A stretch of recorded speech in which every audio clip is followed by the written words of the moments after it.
What do you make of Patrick Beverley becoming the newest Chicago Bull? This could be the kick in the ass the Bulls need, right? Like they have no energy. It just seems like they don't enjoy being out there. And Patrick Beverley, if nothing else, is a person who tries hard. And they don't really have any tryhards on this team. So from that perspective, I kind of like it.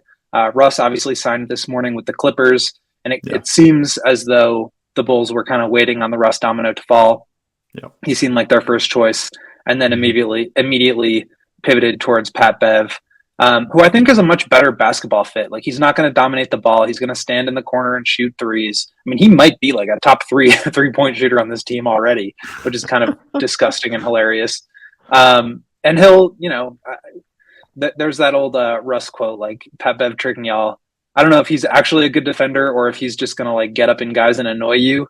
But those are two things that the Bulls can use. I'm not sure how much he actually like moves the needle, but as far as just like getting some energy on the floor, providing another body who can be somebody that plays minutes at the point guard position, who can shoot threes and play some defense, I do think it helps them. I think there's some longer term ramifications of this sort of signing, and we'll obviously see what the details of the contract are, but that's kind of my initial reaction without having like 5 minutes to think about it. Just off the top of the dome, like, this seemingly is a better fit than Westbrook for all the reasons you noted.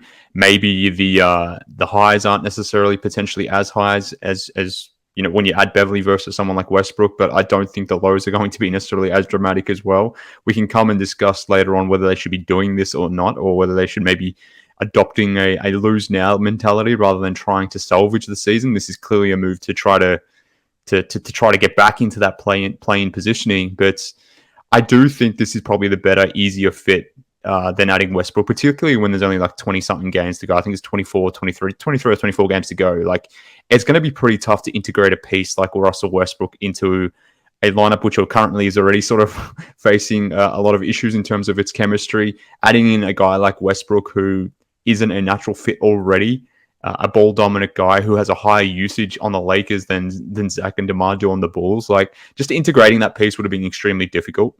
But whereas with Beverley, like, one, you're not forced into playing him a lot of minutes if you don't need to because he's a buyout guy, whereas maybe with Russ and his history of who he is, and that connection that he had with Billy, maybe that connotation forces his hand a little bit here. But I do think the fit is a little bit more seamless here. It's a little bit easier to integrate. So to me, this always made more sense to me. I think everyone knows my opinions on Westbrook at this point, but I was a big Beverley guy back in the years. He's clearly regressed some, but I think this probably makes more sense for the Bulls anyway. But to your point, like, clearly they were in on Westbrook. They were waiting to see where that happened. He obviously chose the Clippers. The Clippers were okay on that, and because of that, the Bulls quickly, I guess, pivoted to Beverley. So yeah, it's an interesting one. We'll see how it plays out, but I think this does make more sense on the surface, at least. And I one other thing I would add there is that this is further evidence to support the working theory that Lonzo is going to be shut down at some point here this week. Probably we'll hear from Arturas about his future. I can't imagine, if I'm Lonzo Ball, why I would rush back at this point. I mean, 3 weeks ago, he was, quote, nowhere close, according to Billy Donovan. He's going to have to ramp up. Even if he was at the point where he could start to ramp up, that ramp up period, assuming there are no setbacks, which obviously there were last time, is going to take 2 months. And so you're already out of the season at that point. So it would be shocking if Lonzo was going to be able to come back this year. And I will say this too, like, Patrick Beverley, I think, is a more reliable option at point guard if the Bulls are going to be in a play-in or playoff spot. I would rather have him out there than Ayo, just given the experience that he's had, given what he sort of adds to the defensive end. Like, Ayo being shifted back into a reserve position, I think really benefits him. What I will say, though, is that I don't think this answers the question of having somebody that can, like, orchestrate an offense and set guys up. That is not who Patrick Beverley is. Nope. And that's not how the Bulls are going to use him. So I'm not saying that this, like, solves all their problems, but I'm looking at some numbers now. He's, been a 37.5% 3-point shooter for his career, down a bit this year to 34.8. but he's a reliable shooter on good volume. He will get up in guys and, just hound them. His steal numbers aren't all that great, 0.9 per game in 27 minutes with the Lakers this year. He's not going to really give you much scoring, only 6.5 points per game.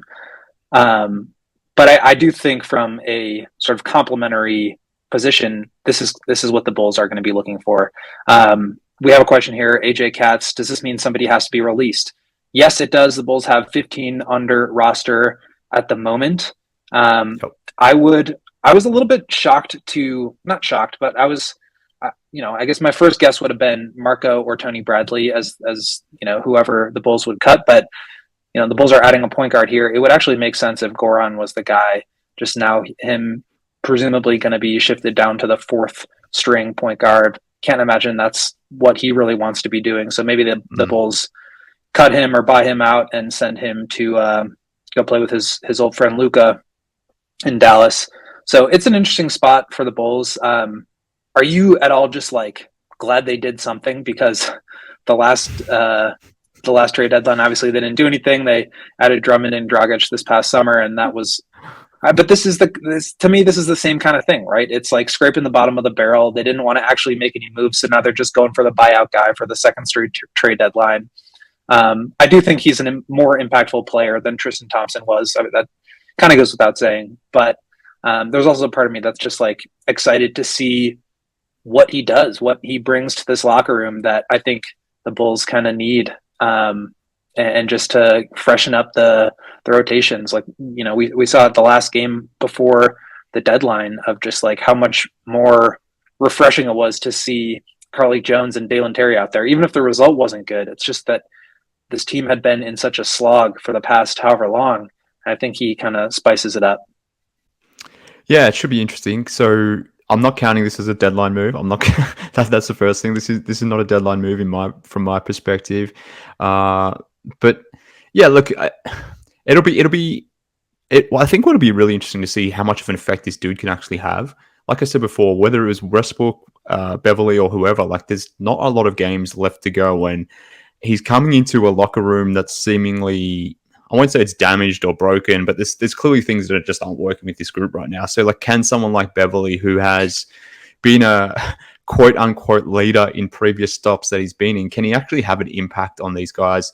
Maybe I would feel maybe more confident about it if he was sort of entering into this environment in the off season where he had more times to get to know these guys, get to understand where he sort of fits in and where he fits in on the court, but also off the court as from a leadership standpoint. But having him come in now and try to juice up a locker room particularly a vet locker room that may or may not be interested in kind of being done with this season. I'm just intrigued to see how much of an impact he will actually have on this team from a leadership or a cultural standpoint. That's clearly what he's here for, right? To juice up the defense, to add some more energy, add some more life to this group. Now it's going to be on this group to see if they respond to that. Maybe they won't. Maybe they will. Time will tell. But I do think it's an interesting fit in the sense that Caruso is going to be closing games. Assuming he's healthy, he's closing games. Levine, DeRozan, and Vooch are closing games. So that leaves that final spot. Billy was sort of toggling between Io, Kobe, and Patrick there.